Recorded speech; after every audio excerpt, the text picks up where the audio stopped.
नमस्कार. सर्वप्रथम आज Bharat Ratna doctor APJ Abdul Kalam sir यांना जयंतीनिमित्त विनम्र अभिवादन. हाच दिवस वाचन प्रेरणा दिन म्हणून साजरा केला जातो. तेव्हा सर्व वाचनप्रेमींना मनपूर्वक शुभेच्छा. सर्व वाचनप्रेमींचे अभिनंदन.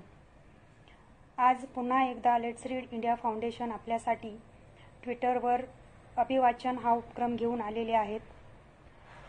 गत काही काळात लेट्स रीड इंडिया फाउंडेशनशी जोडले गेलेले काही नवीन किंवा जुने वाचक, त्यांना ही एक संधी आहे आज ते जे काही वाचत आहेत त्यातला एखादा आवडता उतारा अभिवाचन करण्याचा किंवा ट्विट करण्याचा.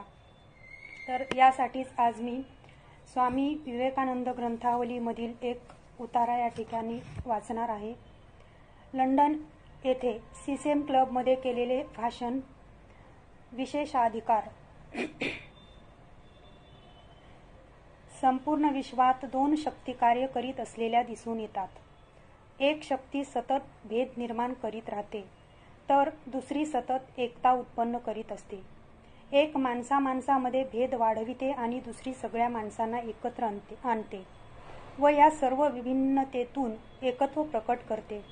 या दोन शक्तींचे कार्य प्रकृतीच्या व मानव जीवनाच्या प्रत्येक क्षेत्रात होत आहे.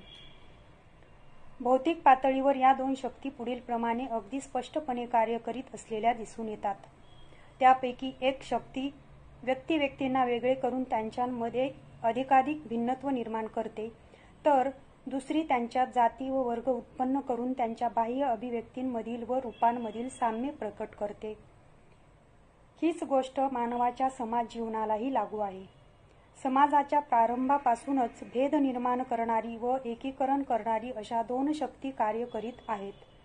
त्यांचे कार्य विभिन्न ठिकाणी व विभिन्न काळी नाना रूपात चाललेले दिसून येते आणि ते वेगवेगळ्या नावांनी ओळखले जाते. पण या सगळ्या ठिकाणी या शक्तींचे मूळ रूप कायमच असते. एक शक्ती भेद